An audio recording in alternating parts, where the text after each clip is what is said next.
हरियाणा में आपसी गुटबाजी से लोकसभा की कुछ सीटों पर कांग्रेस को अब नुकसान भी सहना पड़ सकता है। टिकट कटने से नाराज कुछ नेता भीतर खाने खिचड़ी पका रहे हैं, जिस वजह से कांग्रेस उम्मीदवारों को भीतरघात का सामना भी करना पड़ेगा। यदि सीधे तौर पर बात करें तो भिवानी महेंद्रगढ़ सीट पर कांग्रेस उम्मीदवार रावदान सिंह को पूर्व मंत्री किरण चौधरी और उनकी बेटी पूर्व सांसद श्रुति चौधरी की नाराजगी का सामना करना पड़ रहा है। इसका नज़ारा उस समय भी दिखाई दिया जब 2 दिन पहले कांग्रेस महासचिव राहुल गांधी हरियाणा के दौरे पर आए और उनके सामने ही मंच पर रावदान सिंह और किरण चौधरी में भिड़ंत हो गई। राहुल के दाएं और बाएं बैठे दोनों नेताओं ने एक दूसरे पर उंगली उठाकर स्कूली बच्चों की तरह से एक दूसरे पर शिकायत की। ये नज़ारा आप इस वीडियो में देख सकते हो।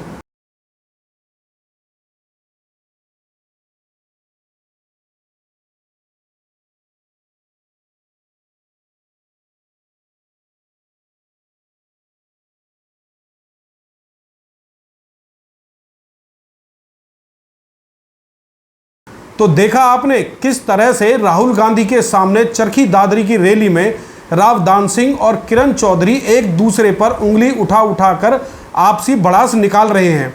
दोस्तों नमस्कार, मैं हूं संजय कपूर और आप देख रहे हैं सिटी मेल न्यूज। कांग्रेस के अंदरूनी सूत्रों ने बताया कि रावदान सिंह राहुल गांधी के सामने किरण चौधरी पर भीतरघात का आरोप लगा रहे थे, तो किरण चौधरी अपनी और अपनी बेटी की उपेक्षा की शिकायत कर रही थी। किरण चौधरी शुरू से ही कह रही है कि रावदान सिंह उनकी और श्रुति की उपेक्षा कर रहे हैं। उन लोगों को किसी भी कार्यक्रम की जानकारी नहीं दी जा रही। वे दोनों रावदान सिंह का साथ देने के लिए तैयार हैं, मगर उनके फ़ोन तक पिक नहीं किए जाते। वहीं रावदान सिंह ने अपने ऊपर लगाए गए तमाम आरोपों को खारिज किया और कहा कि उन्हें किरण और श्रुति का साथ नहीं मिल रहा।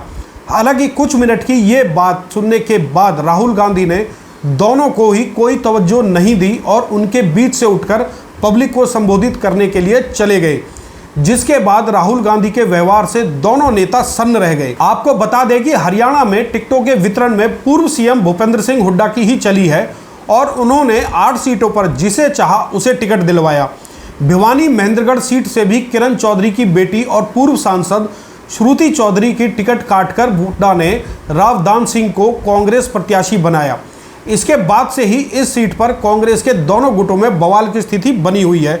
कांग्रेस प्रत्याशी रावदान सिंह को 2 मोर्चों पर चुनाव लड़ना पड़ रहा है, जिसका जीता जागता प्रमाण राहुल गांधी की जनसभा में भी दिखाई दिया। वहीं इसी प्रकार से करनाल में भी कांग्रेस उम्मीदवार दिव्यांशु बुद्धि राजा को पार्टी के वरिष्ठ नेताओं का साथ नहीं मिल रहा।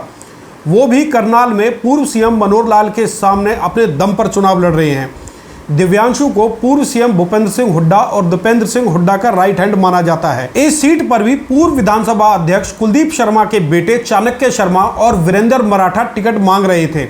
इसी प्रकार से गुरुग्राम में कैप्टन अजय यादव की टिकट काटकर फिल्म अभिनेता राज बब्बर को राजा साहब यानी कि इंद्रजीत सिंह के सामने उतार दिया गया है।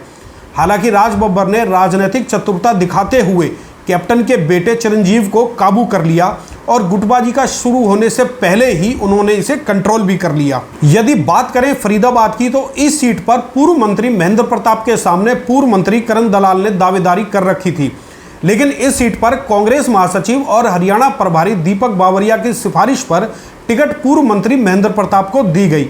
दीपक बावरिया ने खुद महेंद्र प्रताप को चुनाव लड़ने के लिए मनाया था। हालांकि महेंद्र प्रताप चुनाव ना लड़ने का मन बनाए हुए थे, मगर कांग्रेस हाईकमान ने उन्हें चुनाव लड़ने के लिए मनाया, जिसके बाद वो चुनाव लड़ने के लिए तैयार हुए। परंतु टिकट मिलने के बाद फरीदाबाद में नेताओं की गुटबाजी हवा हो गई है। और ख़ास बात तो यह है कि करण दलाल सहित तमाम कांग्रेस नेता एकजुट होकर अपने उम्मीदवार के पक्ष में चट्टान की तरह से खड़े हैं। इनमें शैलजा गुट भी शामिल है और पूरी मेहनत से महेंद्र प्रताप के लिए जनसभाएं कर रहे हैं। रोहतक और सोनीपत में फिलहाल कांग्रेस में गुटबाजी की खबरें नहीं हैं। रोहतक से कांग्रेस ने दीपेंद्र हुड्डा तो सोनीपत से सतपाल ब्रह्मचारी को उम्मीदवार बनाया गया है। वहीं बात करें हिसार और सिरसा की, तो इन दोनों सीटों पर ही कांग्रेस की अंदरूनी गुटबाजी को हवा मिल रही है। हिसार से पूर्व केंद्रीय मंत्री जयप्रकाश को कांग्रेस नेताओं का पूरा साथ नहीं मिल रहा और वो अलग थलग से पड़ गए हैं। वहीं सिरसा में कुमारी शैलजा से पूर्व सीएम भूपेंद्र सिंह हुड्डा गुट ने दूरी बना ली है। हालांकि प्रियंका गांधी ने वीरवार को शैलजा के लिए रोड शो में शामिल होकर उनका हौसला बढ़ाया है।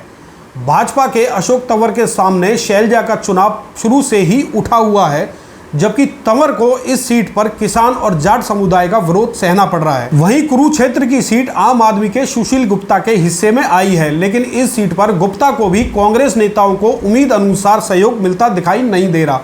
वहीं अंबाला में कांग्रेस के पूर्व प्रदेश अध्यक्ष फूलचंद मुलाना के बेटे वरुण मुलाना अपनी मेहनत के दम पर चुनाव लड़ रहे हैं। वरुण को भी पूर्व सीएम भूपेंद्र सिंह हुड्डा ने ही टिकट दिलवाई है। इस तरह से राज्य की सभी 10 सीटों पर जहां कांग्रेस उम्मीदवार जमकर पसीना बहा रहे हैं, वहीं उन्हें अपनी ही पार्टी की गुटबाजी का सामना भी करना पड़ रहा है, जिसके बाद अब ऐसा लगने लगा है कि कहीं कांग्रेस को भीतरघात की वजह से कोई बड़ा नुकसान ना उठाना पड़ जाए। हरियाणा में छठे चरण में 25 मई को वोटिंग होनी है और 4 जून को रिजल्ट आना है। इसके बाद ही पता चलेगा कि कांग्रेस को आपसी गुटबाजी का परिणाम भुगतना पड़ता है या फिर वोटर उन पर मेहरबान होते हैं।